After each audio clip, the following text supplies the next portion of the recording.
That's right, Cynthia. Plano police are working fast, trying to figure out the connection between those two women arrested south of Waco and the two people found murdered at an apartment complex here in Plano. Right now, Cynthia Wingate and Carmen Moreno are not charged with murder. However, they are being held in collin-county on several other charges, including drug possession and a charge for driving some cars that weren't theirs. But Plano police say they do believe the women are associated with the murders. When police arrested Wingate, she was in possession of credit cards, social security cards, and a driver's license belonging to one of the people murdered. Police also found a knife with blood on it. Here's Plano's police chief, who says this investigation is a top priority for the department.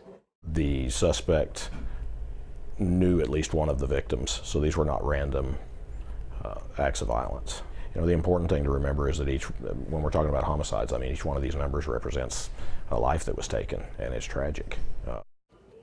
As several friends of Wingate, one of the suspects, told WFAA today that she's battled drug issues and legal issues over the year. In recent months, they say those issues have picked up. For now, they're staying, both of the suspects, locked up in collin-county. Back to you.